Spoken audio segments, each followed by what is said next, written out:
You are listening to The Adventures of Sherlock Holmes by Arthur Conan Doyle. Adventure 8. The Adventure of the Speckled Band.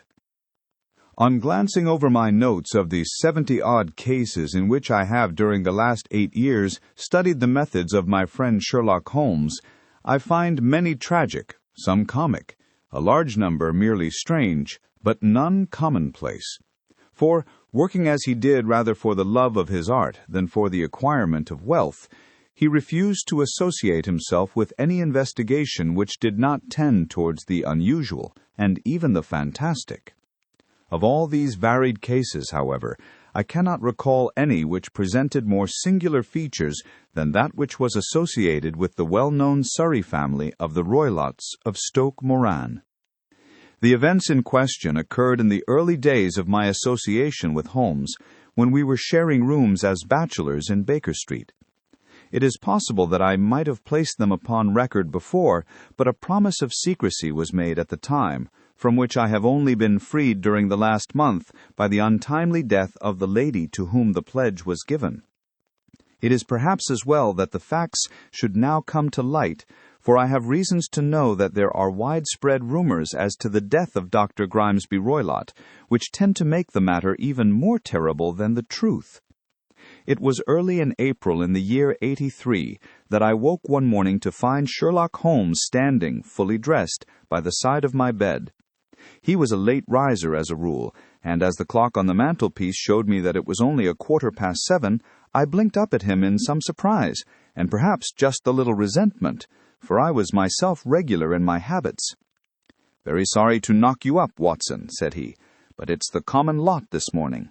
Mrs. Hudson has been knocked up," she retorted upon me, "and I on you." "What is it then, a fire?" "No, a client. It seems that a young lady has arrived in a considerable state of excitement who insists upon seeing me. She is waiting now in the sitting-room. Now, when young ladies wander about the metropolis at this hour of the morning and knock sleepy people up out of their beds, I presume that it is something very pressing which they have to communicate. Should it prove to be an interesting case, you would, I am sure, wish to follow it from the outset. I thought, at any rate, that I should call you and give you the chance. My dear fellow, I would not miss it for anything. I had no keener pleasure than in following Holmes in his professional investigations, and in admiring the rapid deductions, as swift as intuitions, and yet always founded on a logical basis with which he unraveled the problems which were submitted to him. I rapidly threw on my clothes and was ready in a few minutes to accompany my friend down to the sitting-room. A lady dressed in black and heavily veiled, who had been sitting in the window, rose as we entered.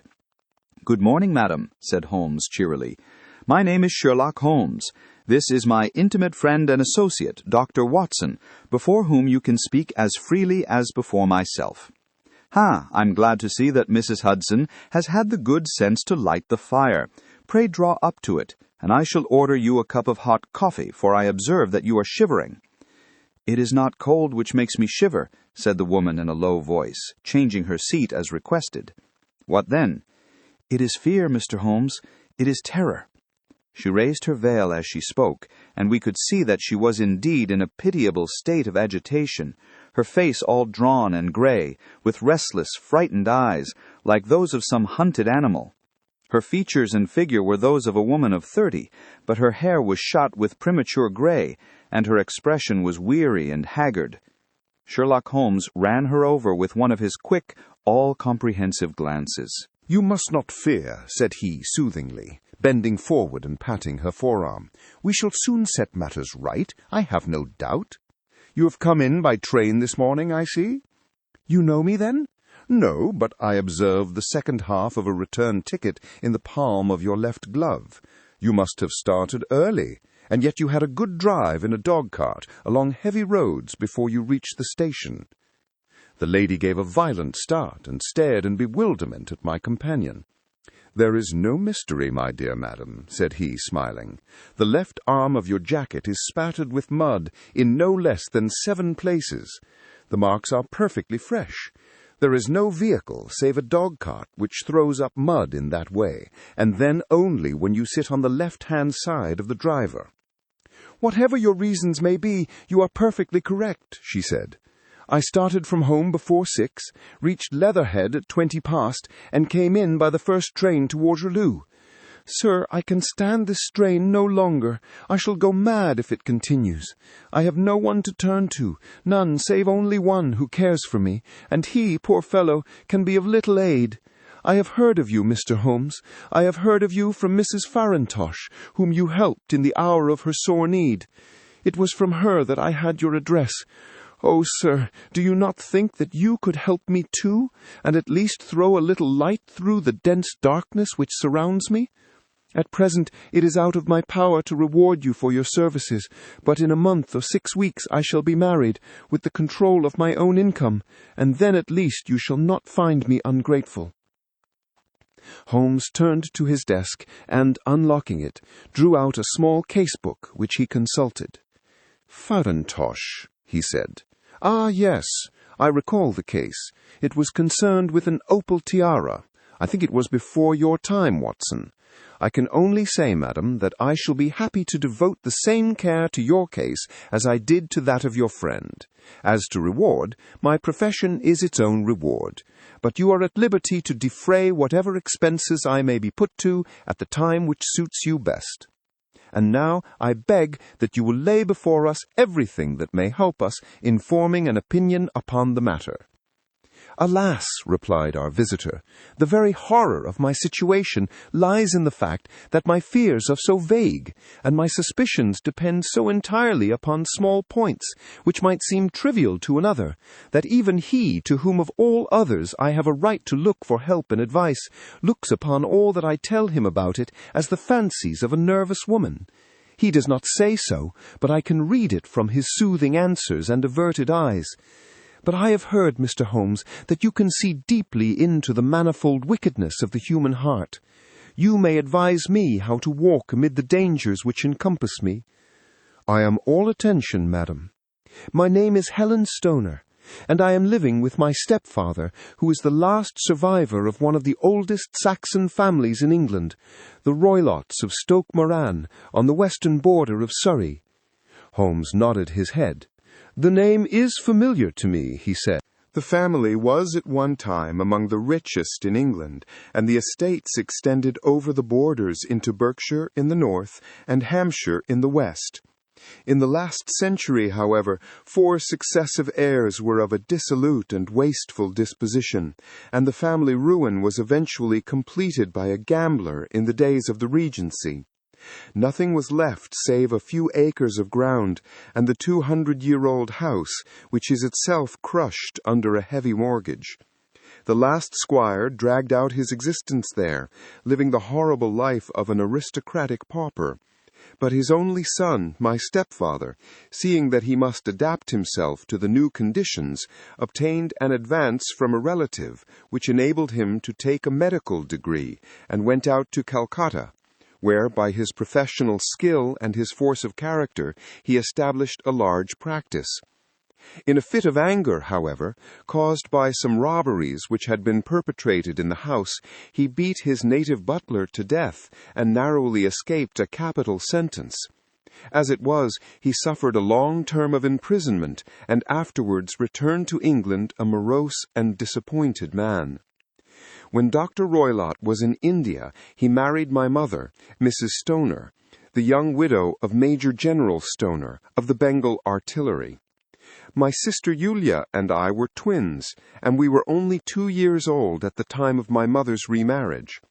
She had a considerable sum of money, not less than £1,000 a year, and this she bequeathed to Dr. Roylott entirely while we resided with him, with a provision that a certain annual sum should be allowed to each of us in the event of our marriage.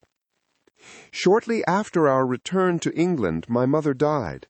She was killed 8 years ago in a railway accident near Crewe.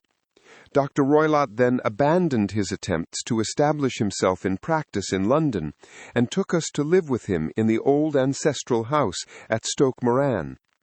The money which my mother had left was enough for all our wants, and there seemed to be no obstacle to our happiness. But a terrible change came over our stepfather about this time.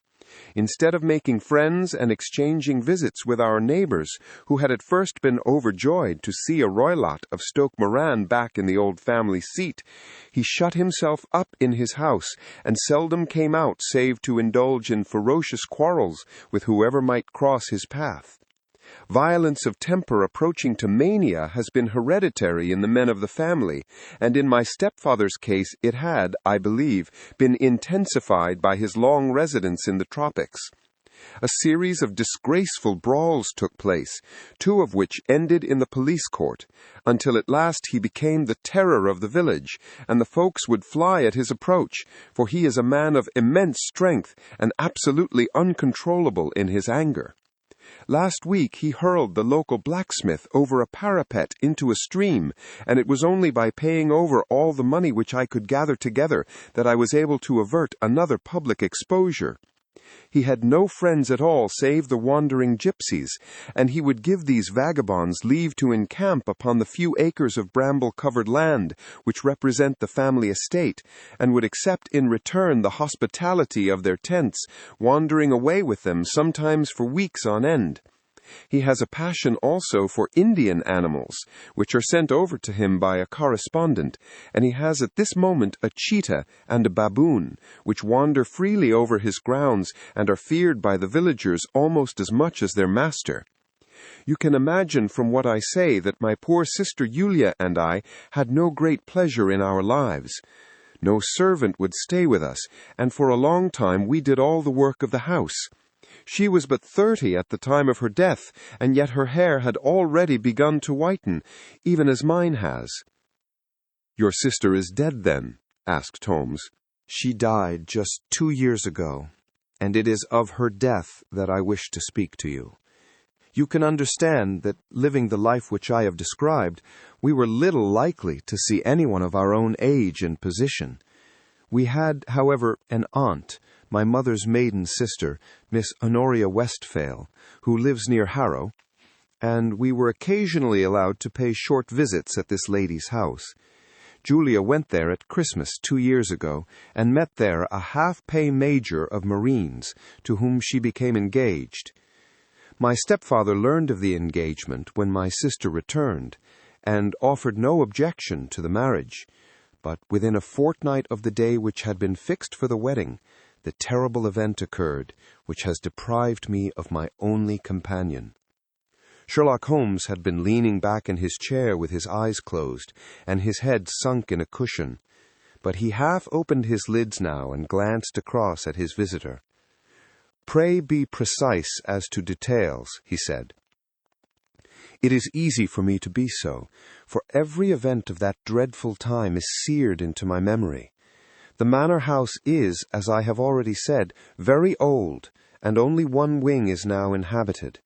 The bedrooms in this wing are on the ground floor, the sitting rooms being in the central block of the buildings. Of these bedrooms, the first is Dr. Roylott's, the second my sister's, and the third my own. There is no communication between them, but they all open out into the same corridor. Do I make myself plain?" "Perfectly so."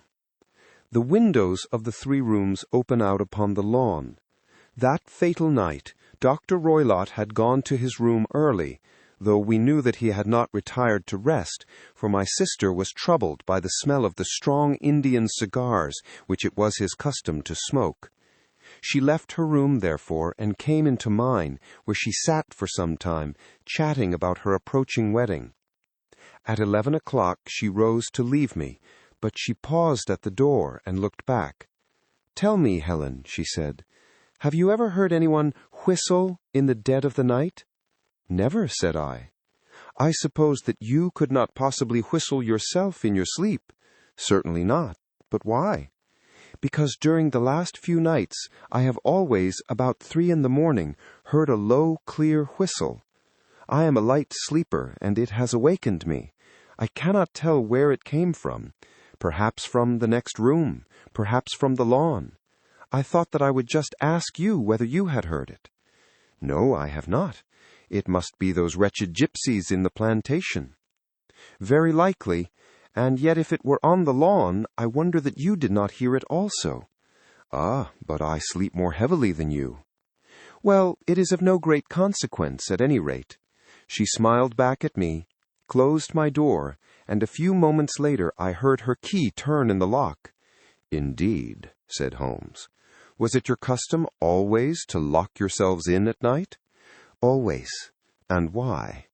"I think that I mentioned to you that the doctor kept a cheetah and a baboon. We had no feeling of security unless our doors were locked." "Quite so. Pray proceed with your statement." "I could not sleep that night. A vague feeling of impending misfortune impressed me. My sister and I, you will recollect, were twins, and you know how subtle are the links which bind two souls which are so closely allied. It was a wild night. The wind was howling outside, and the rain was beating and splashing against the windows. Suddenly, amid all the hubbub of the gale, there burst forth the wild scream of a terrified woman. I knew that it was my sister's voice. I sprang from my bed, wrapped a shawl round me, and rushed into the corridor. As I opened my door, I seemed to hear a low whistle, such as my sister described, and a few moments later a clanging sound, as if a mass of metal had fallen. As I ran down the passage, my sister's door was unlocked and revolved slowly upon its hinges. I stared at it horror-stricken, not knowing what was about to issue from it. By the light of the corridor lamp, I saw my sister appear at the opening, her face blanched with terror, her hands groping for help, her whole figure swaying to and fro like that of a drunkard. I ran to her and threw my arms round her, but at that moment her knees seemed to give way, and she fell to the ground. She writhed as one who is in terrible pain, and her limbs were dreadfully convulsed. At first I thought that she had not recognized me, but as I bent over her, she suddenly shrieked out in a voice which I shall never forget, "Oh, my God, Helen! It was the band! The speckled band!" There was something else which she would fain have said, and she stabbed with her finger into the air in the direction of the doctor's room, but a fresh convulsion seized her and choked her words. I rushed out, calling loudly for my stepfather, and I met him hastening from his room in his dressing-gown. When he reached my sister's side, she was unconscious, and though he poured brandy down her throat and sent for medical aid from the village, all efforts were in vain, for she slowly sank and died without having recovered her consciousness. Such was the dreadful end of my beloved sister. One moment, Holmes. Are you sure about this whistle and metallic sound? Could you swear to it? That was what the county coroner asked me at the inquiry. It is my strong impression that I heard it, and yet, among the crash of the gale and the creaking of an old house, I may possibly have been deceived. Was your sister dressed? No, she was in her nightdress. In her right hand was found the charred stump of a match, and in her left a matchbox, showing that she had struck a light and looked about her when the alarm took place. That is important. And what conclusions did the coroner come to? He investigated the case with great care, for Dr. Roylett's conduct had long been notorious in the county, but he was unable to find any satisfactory cause of death. My evidence showed that the door had been fastened upon the inner side, and the windows were blocked by old-fashioned shutters with broad iron bars, which were secured every night. The walls were carefully sounded, and were shown to be quite solid all round, and the flooring was also thoroughly examined, with the same result. The chimney is wide, but is barred up by 4 large staples. It is certain, therefore, that my sister was quite alone when she met her end. Besides, there were no marks of any violence upon her. How about poison? The doctors examined her for it, but without success. What do you think that this unfortunate lady died of, then? It is my belief that she died of pure fear and nervous shock, though what it was that frightened her I cannot imagine. Were there gypsies in the plantation at the time? Yes, there are nearly always some there. Ah, and what did you gather from this allusion to a band, a speckled band? Sometimes I have thought that it was merely the wild talk of delirium. Sometimes that it may have referred to some band of people, perhaps to these very gypsies in the plantation. I do not know whether the spotted handkerchiefs which so many of them wear over their heads might have suggested the strange adjective which she used. Holmes shook his head like a man who is far from being satisfied. "These are very deep waters," said he. "Pray, go on with your narrative." 2 years have passed since then, and my life has been until lately lonelier than ever. A month ago, however, a dear friend, whom I have known for many years, has done me the honor to ask my hand in marriage. His name is Armitage, Percy Armitage, the second son of Mr. Armitage of Crane Water, near Reading. My stepfather has offered no opposition to the match, and we are to be married in the course of the spring. 2 days ago, some repairs were started in the west wing of the building, and my bedroom wall has been pierced, so that I have had to move into the chamber in which my sister died, and to sleep in the very bed in which she slept. Imagine then my thrill of terror when last night, as I lay awake thinking over her terrible fate, I suddenly heard in the silence of the night the low whistle which had been the herald of her own death. I sprang up and lit the lamp, but nothing was to be seen in the room. I was too shaken to go to bed again, however, so I dressed, and as soon as it was daylight I slipped down, got a dog-cart at the Crown Inn, which is opposite, and drove to Leatherhead, from whence I have come on this morning with the one object of seeing you and asking your advice." "You have done wisely," said my friend. "But have you told me all?" "Yes, all." "Miss Roylott, you have not. You are screening your stepfather." "Why, what do you mean?" For answer, Holmes pushed back the frill of black lace which fringed the hand that lay upon our visitor's knee. 5 little livid spots, the marks of 4 fingers and a thumb, were printed upon the white wrist. "You have been cruelly used," said Holmes. The lady colored deeply and covered over her injured wrist. "He is a hard man," she said, "and perhaps he hardly knows his own strength." There was a long silence, during which Holmes leaned his chin upon his hands and stared into the crackling fire. "This is a very deep business," he said at last. "There are 1,000 details which I should desire to know before I decide upon our course of action. Yet we have not a moment to lose. If we were to come to Stoke Moran today, would it be possible for us to see over these rooms without the knowledge of your stepfather? As it happens, he spoke of coming into town today upon some most important business. It is probable that he will be away all day, and that there would be nothing to disturb you. We have a housekeeper now, but she is old and foolish, and I could easily get her out of the way." "Excellent. You are not averse to this trip, Watson?" "By no means." "Then we shall both come. What are you going to do yourself?" "I have 1 or 2 things which I would wish to do now that I am in town, but I shall return by the 12 o'clock train, so as to be there in time for your coming. And you may expect us early in the afternoon. I have myself some small business matters to attend to. Will you not wait and breakfast?" "No, I must go. My heart is lightened already since I have confided my trouble to you. I shall look forward to seeing you again this afternoon." She dropped her thick black veil over her face and glided from the room. "And what do you think of it all, Watson?" asked Sherlock Holmes, leaning back in his chair. "It seems to me to be a most dark and sinister business." "Dark enough and sinister enough. Yet if the lady is correct in saying that the flooring and walls are sound, and that the door, window, and chimney are impassable, then her sister must have been undoubtedly alone when she met her mysterious end. What becomes, then, of these nocturnal whistles?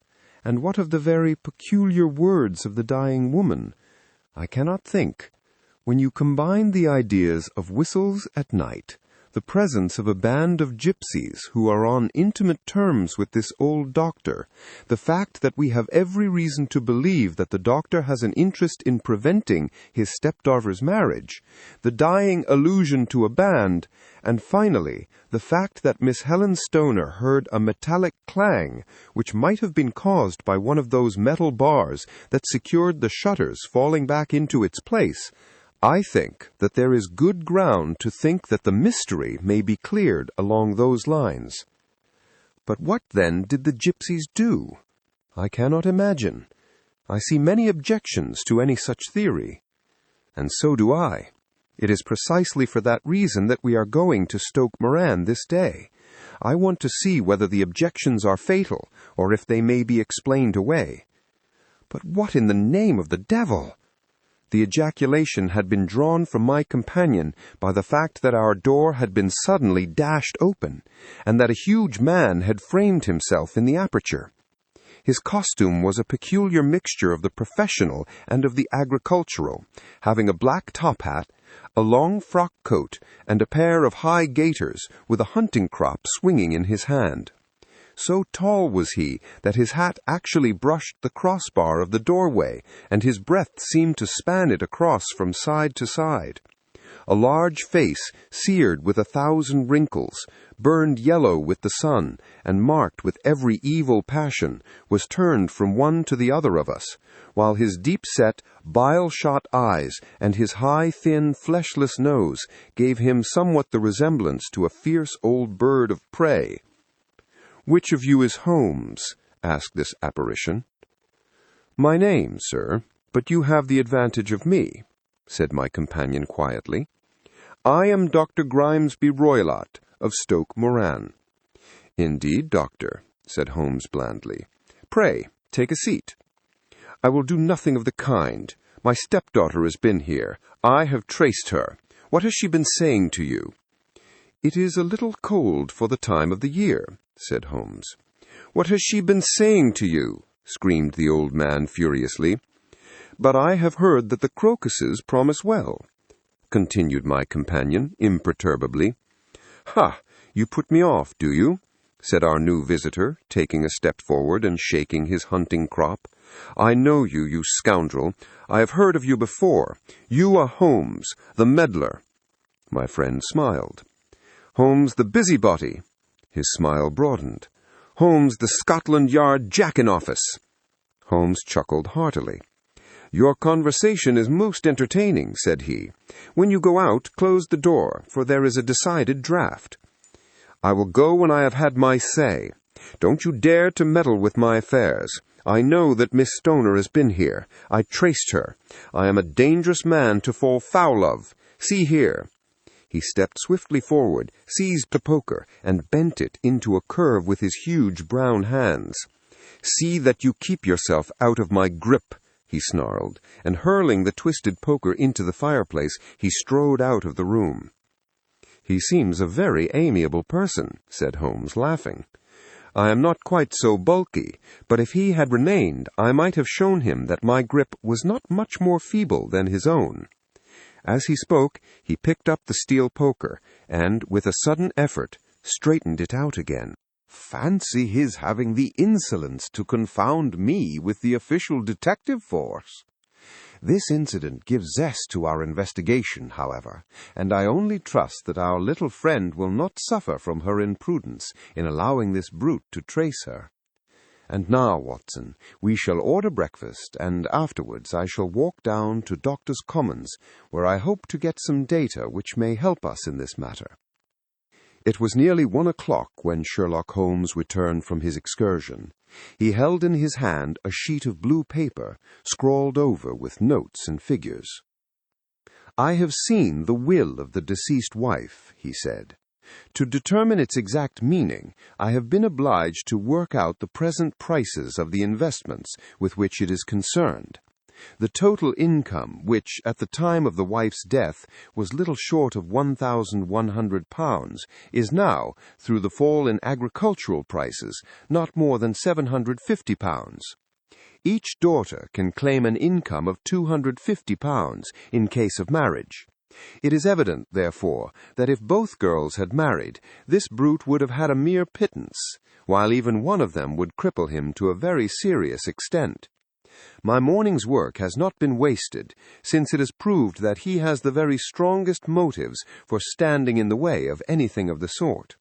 And now, Watson, this is too serious for dawdling, especially as the old man is aware that we are interesting ourselves in his affairs. So if you are ready, we shall call a cab and drive to Waterloo. I should be very much obliged if you would slip your revolver into your pocket. And Ely's number 2 is an excellent argument with gentlemen who can twist steel pokers into knots. That and a toothbrush are, I think, all that we need. At Waterloo we were fortunate in catching a train for Leatherhead, where we hired a trap at the station inn and drove for 4 or 5 miles through the lovely Surrey lanes. It was a perfect day, with a bright sun and a few fleecy clouds in the heavens. The trees and wayside hedges were just throwing out their first green shoots, and the air was full of the pleasant smell of the moist earth. To me, at least, there was a strange contrast between the sweet promise of the spring and this sinister quest upon which we were engaged. My companion sat in the front of the trap, his arms folded, his hat pulled down over his eyes, and his chin sunk upon his breast, buried in the deepest thought. Suddenly, however, he started, tapped me on the shoulder, and pointed over the meadows. "Look there," he said. A heavily timbered park stretched up in a gentle slope, thickening into a grove at the highest point. From amid the branches there jutted out the grey gables and high roof tree of a very old mansion. "Stoke Moran," he said. "Yes, sir, that be the house of Dr. Grimesby Roylott," remarked the driver. "There is some building going on there," said Holmes. "That is where we are going." "There's the village," said the driver, pointing to a cluster of roofs some distance to the left. "But if you want to get to the house, you'll find it shorter to get over this stile, and so by the footpath over the fields. There it is, where the lady is walking." "And the lady, I fancy, is Miss Stoner," observed Holmes, shading his eyes. "Yes, I think we had better do as you suggest." We got off, paid our fare, and the trap rattled back on its way to Leatherhead. "I thought it as well," said Holmes as we climbed the stile, "that this fellow should think we had come here as architects or on some definite business. It may stop his gossip. Good afternoon, Miss Stoner. You see that we have been as good as our word." Our client of the morning had hurried forward to meet us with a face which spoke her joy. "I have been waiting so eagerly for you," she cried, shaking hands with us warmly. "All has turned out splendidly. Dr. Roylott has gone to town, and it is unlikely that he will be back before evening." "We have had the pleasure of making the doctor's acquaintance," said Holmes, and in a few words he sketched out what had occurred. Miss Stoner turned white to the lips as she listened. "Good heavens!" she cried. "He has followed me, then?" "So it appears." "He is so cunning that I never know when I'm safe from him. What will he say when he returns?" "He must guard himself, for he may find that there is someone more cunning than himself upon his track. You must lock yourself up from him tonight. If he is violent, we shall take you away to your aunt's at Harrow. Now, we must make the best use of our time, so kindly take us at once to the rooms which we are to examine." The building was of grey, lichen-blotched stone, with a high central portion and 2 curving wings, like the claws of a crab, thrown out on each side.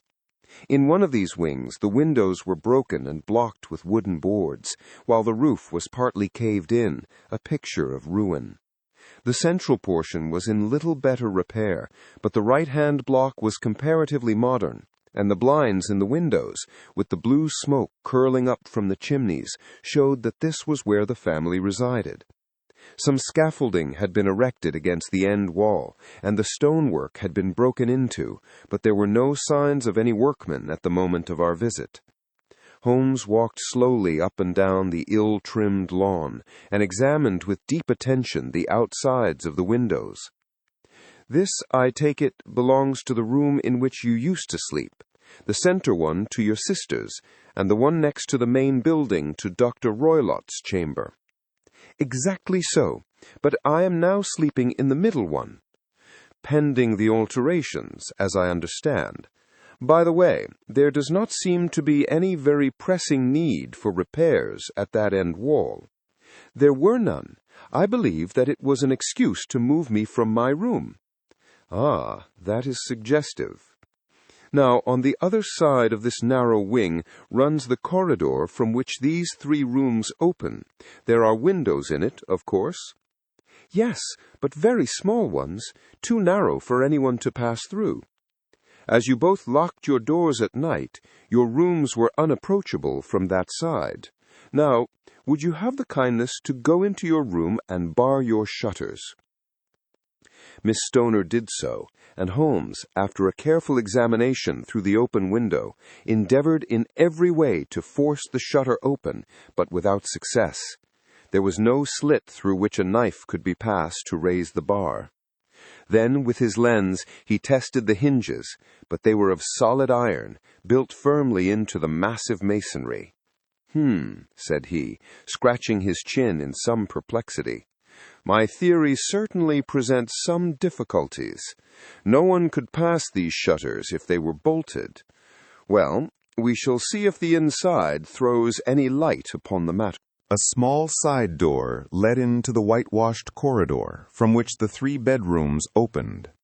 Holmes refused to examine the 3rd chamber, so we passed at once to the 2nd, that in which Miss Stoner was now sleeping, and in which her sister had met with her fate. It was a homely little room, with a low ceiling and a gaping fireplace, after the fashion of old country houses. A brown chest of drawers stood in one corner, a narrow white counterpaned bed in another, and a dressing table on the left-hand side of the window. These articles, with 2 small wickerwork chairs, made up all the furniture in the room, save for a square of Wilton carpet in the center. The boards round the paneling of the walls were of brown, worm-eaten oak, so old and discolored that it may have dated from the original building of the house.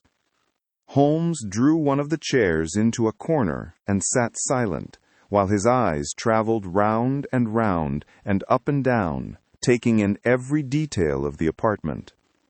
"Where does that bell communicate with?" he asked, pointing to a thick bell rope which hung down beside the bed, the tassel actually lying upon the pillow. "It goes to the housekeeper's room." "It looks newer than the other things?" "Yes, it was only put there a couple of years ago." "Your sister asked for it, I suppose?" "No, I never heard of her using it. We used to always get what we wanted for ourselves." "Indeed. It seemed unnecessary to put so nice a bell-pull there. You will excuse me for a few minutes while I satisfy myself as to this floor." He threw himself down upon his face with his lens in his hand, and crawled swiftly backward and forward, examining minutely the cracks between the boards. Then he did the same with the woodwork with which the chamber was paneled. Finally, he walked over to the bed, and spent some time in staring at it and in running his eye up and down the wall. Finally, he took the bell rope in his hand and gave it a brisk tug. "Why, it's a dummy," said he. "Won't it ring?" "No, it is not even attached to a wire." "This is very interesting." "You can see now that it is fastened to a hook just above where the little opening for the ventilator is." "How very absurd! I never noticed that before." "Very strange," muttered Holmes, pulling at the rope. "There are 1 or 2 very singular points about this room. For example, what a fool a builder must be to open a ventilator into another room, when, with the same trouble, he might have communicated with the outside air." "That is also quite modern," said the lady. "Done about the same time as the bell rope?" remarked Holmes. "Yes, there were several little changes carried out about that time. They seem to have been of a most interesting character. Dummy bell ropes and ventilators which do not ventilate. With your permission, Miss Stoner, we shall now carry our researches into the inner apartment. Dr. Grimsby Roylott's chamber was larger than that of his stepdaughter, but was as plainly furnished. A camp bed, a small wooden shelf full of books, mostly of technical character, an armchair beside the bed, a plain wooden chair against the wall, a round table, and a large iron safe were the principal things which met the eye. Holmes walked slowly round and examined each and all of them with the keenest interest. "What's in here?" he asked, tapping the safe. "My stepfather's business papers." "Oh, you have seen inside, then?" "Only once, some years ago. I remember that it was full of papers." "There isn't a cat in it, for example?" "No. What a strange idea." "Well, look at this." He took up a small saucer of milk which stood on the top of it. "No, we don't keep a cat, but there is a cheetah and a baboon." Ah, yes, of course. Well, a cheetah is just a big cat, and yet a saucer of milk does not go very far in satisfying its wants, I dare say.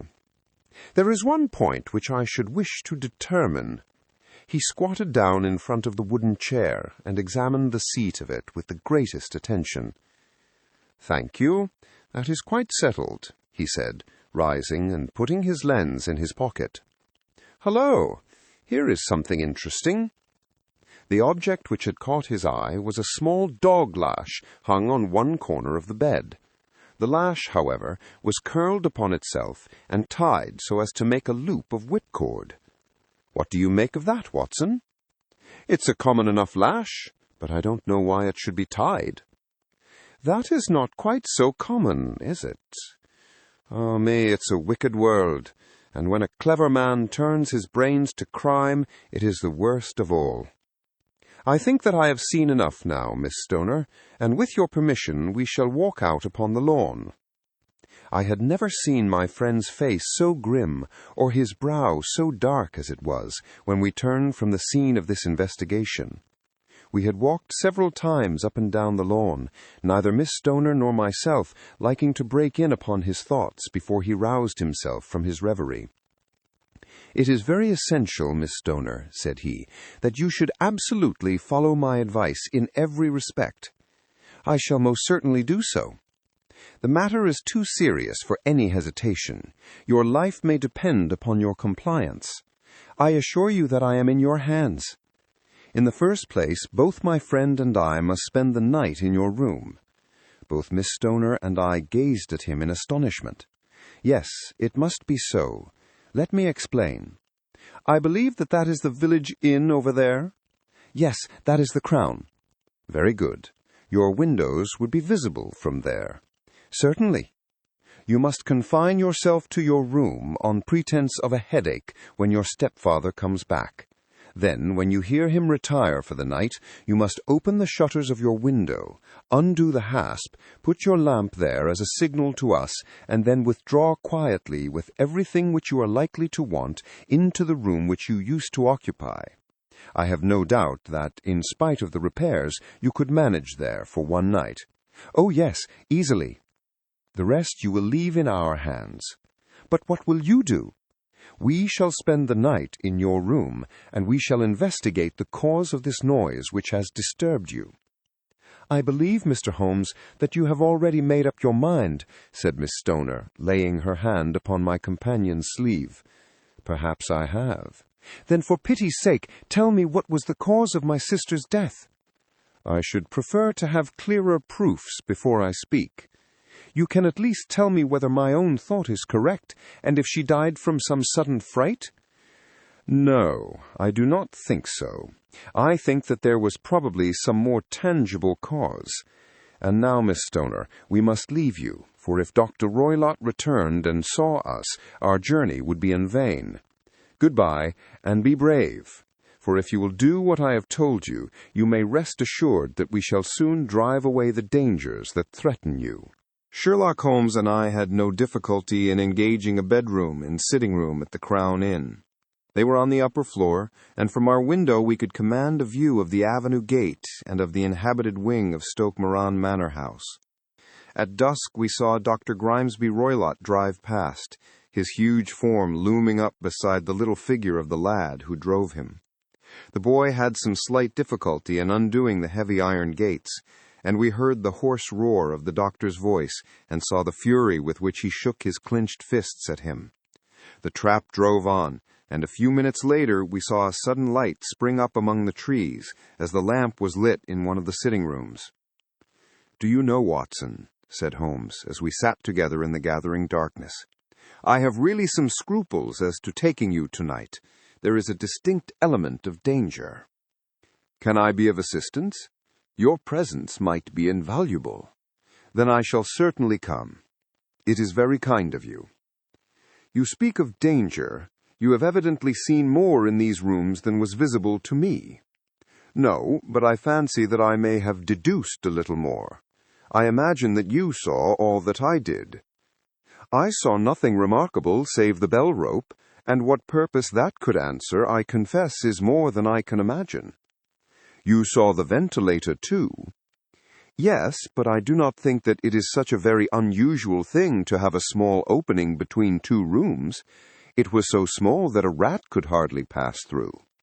I knew that we should find a ventilator before we even came to Stoke Moran." "My dear Holmes!" "Oh, yes, I did. You remember in her statement she said that her sister could smell Dr. Roylott's cigar.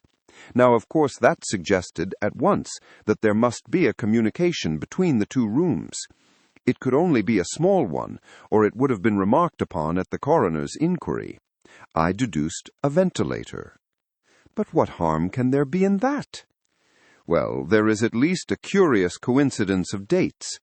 A ventilator is made, a cord is hung, and a lady who sleeps in the bed dies. Does not that strike you?" "I cannot as yet see any connection." "Did you observe anything very peculiar about that bed?" "No. It was clamped to the floor. Did you ever see a bed fastened like that before?" "I cannot say that I have." "The lady could not move her bed. It must always be in the same relative position to the ventilator and to the rope, or so we may call it, since it was clearly never meant for a bell pull." "Holmes," I cried, "I seem to see dimly what you are hinting at. We are only just in time to prevent some subtle and horrible crime." "Subtle enough and horrible enough. When a doctor does go wrong, he is the first of criminals. He has nerve and he has knowledge. Palmer and Pritchard were among the heads of their profession. This man strikes even deeper. But I think, Watson, that we shall be able to strike deeper still. But we shall have horrors enough before the night is over. For goodness' sake, let us have a quiet pipe and turn our minds for a few hours to something more cheerful." About 9 o'clock the light among the trees was extinguished, and all was dark in the direction of the manor house. 2 hours passed slowly away, and then suddenly, just at the stroke of 11, a single bright light shone out right in front of us. "That is our signal," said Holmes, springing to his feet. "It comes from the middle window." As we passed out, he exchanged a few words with the landlord, explaining that we were going on a late visit to an acquaintance, and that it was possible that we might spend the night there. A moment later we were out on the dark road, a chill wind blowing in our faces, and one yellow light twinkling in front of us through the gloom to guide us on our somber errand. There was little difficulty in entering the grounds, for unrepaired breaches gaped in the old park wall. Making our way among the trees, we reached the lawn, crossed it, and were about to enter through the window, when out from a clump of laurel bushes there darted what seemed to be a hideous and distorted child, who threw itself upon the grass with writhing limbs, and then ran swiftly across the lawn into the darkness. "My God!" I whispered. "Did you see it?" Holmes was for the moment as startled as I. His hand closed like a vice upon my wrist in his agitation. Then he broke into a low laugh and put his lips to my ear. "It is a nice household," he murmured. "That is the baboon." I had forgotten the strange pets which the doctor affected. There was a cheetah, too. Perhaps we might find it upon our shoulders at any moment. I confess that I felt easier in my mind when, after following Holmes' example and slipping off my shoes, I found myself inside the bedroom. My companion noiselessly closed the shutters, moved the lamp onto the table, and cast his eyes round the room. All was as we had seen it in the daytime. Then, creeping up to me and making a trumpet of his hand, he whispered into my ear again so gently that it was all that I could do to distinguish the words. "The least sound would be fatal to our plans." I nodded to show that I had heard. "We must sit without light. He would see it through the ventilator." I nodded again. "Do not go asleep. Your very life may depend upon it. Have your pistol ready in case we should need it. I will sit on the side of the bed, and you in that chair." I took out my revolver and laid it on the corner of the table. Holmes had brought up a long, thin cane, and this he placed upon the bed beside him. By it he laid the box of matches and the stump of a candle. Then he turned down the lamp, and we were left in darkness. How shall I ever forget that dreadful vigil? I could not hear a sound, not even the drawing of a breath, and yet I knew that my companion sat open-eyed, within a few feet of me, in the same state of nervous tension in which I was myself. The shutters cut off the least ray of light, and we waited in absolute darkness. From outside came the occasional cry of a night bird, and once at our very window a long-drawn cat-like whine, which told us that the cheetah was indeed at liberty. Far away we could hear the deep tones of the parish clock, which boomed out every quarter of an hour. How long they seemed, those quarters! 12 struck, and 1, and 2, and 3, and still we sat waiting silently for whatever might befall. Suddenly there was the momentary gleam of a light up in the direction of the ventilator, which vanished immediately, but was succeeded by a strong smell of burning oil and heated metal. Someone in the next room had lit a dark lantern. I heard a gentle sound of movement, and then all was silent once more, though the smell grew stronger. For half an hour I sat with straining ears.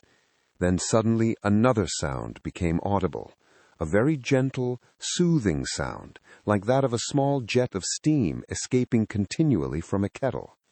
The instant that we heard it, Holmes sprang from the bed, struck a match, and lashed furiously with his cane at the bell-pull. "You see it, Watson? You see it?" But I saw nothing. At the moment when Holmes struck the light, I heard a low, clear whistle, but the sudden glare flashing into my weary eyes made it impossible for me to tell what it was at which my friend lashed so savagely. I could, however, see that his face was deadly pale and filled with horror and loathing. He had ceased to strike and was gazing up at the ventilator when suddenly there broke from the silence of the night the most horrible cry to which I have ever listened. It swelled up louder and louder, a hoarse yell of pain and fear and anger, all mingled in the one dreadful shriek. They say that away down in the village, and even in the distant parsonage, that cry raised the sleepers from their beds. It struck cold to our hearts, and I stood gazing at Holmes, and he at me, until the last echoes of it had died away into the silence from which it rose. "What can it mean?" I gasped. "It means that it is all over," Holmes answered. "And perhaps, after all, it is for the best. Take your pistol, and we will enter Dr. Roylott's room." With a grave face he lit the lamp and led the way down the corridor. Twice he struck at the chamber door without any reply from within. Then he turned the handle and entered, I at his heels, with the cocked pistol in my hand. It was a singular sight which met our eyes. On the table stood a dark lantern with the shutter half open, throwing a brilliant beam of light upon the iron safe, the door of which was ajar. Beside this table, on the wooden chair, sat Dr. Grimesby Roylott, clad in a long grey dressing-gown, his bare ankles protruding beneath, and his feet thrust into red heel-less Turkish slippers. Across his lap lay the short stock with the long lash which we had noticed during the day. His chin was cocked upward, and his eyes were fixed in a dreadful, rigid stare at the corner of the ceiling. Round his brow he had a peculiar yellow band with brownish speckles, which seemed to be bound tightly round his head. As we entered, he made neither sound nor motion. "The band, the speckled band," whispered Holmes. I took a step forward. In an instant, his strange headgear began to move, and there reared itself from among his hair the squat, diamond-shaped head and puffed neck of a loathsome serpent. "It is a swamp adder," cried Holmes, "the deadliest snake in India. He has died within 10 seconds of being bitten. Violent does, in truth, recoil upon the violent, and the schemer falls into the pit which he digs for another. Let us thrust this creature back into its den, and we can then remove Miss Stoner to some place of shelter, and let the county police know what has happened." As he spoke, he drew the dog-whip swiftly from the dead man's lap, and throwing the noose round the reptile's neck, he drew it from its horrid perch, and carrying it at arm's length, threw it into the iron safe, which he closed upon it. Such are the true facts of the death of Dr. Grimesby Roylott of Stoke Moran. It is not necessary that I should prolong a narrative which has already run to too great a length by telling how we broke the sad news to the terrified girl, how we conveyed her by the morning train to the care of her good aunt at Harrow, of how the slow process of official inquiry came to the conclusion that the doctor met his fate while indiscreetly playing with a dangerous pet. The little which I had yet to learn of the case was told me by Sherlock Holmes as we travelled back next day. "I had," said he, "come to an entirely erroneous conclusion, which shows, my dear Watson, how dangerous it always is to reason from insufficient data. The presence of the gypsies, and the use of the word band, which was used by the poor girl, no doubt to explain the appearance which she had caught a hurried glimpse of by the light of her match, were sufficient to put me upon an entirely wrong scent. I can only claim the merit that I instantly reconsidered my position when, however, it became clear to me that whatever danger threatened an occupant of the room could not come either from the window or the door.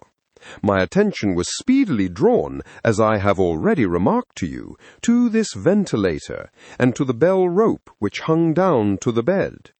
The discovery that this was a dummy, and that the bed was clamped to the floor, instantly gave rise to the suspicion that the rope was there as a bridge for something passing through the hole and coming to the bed.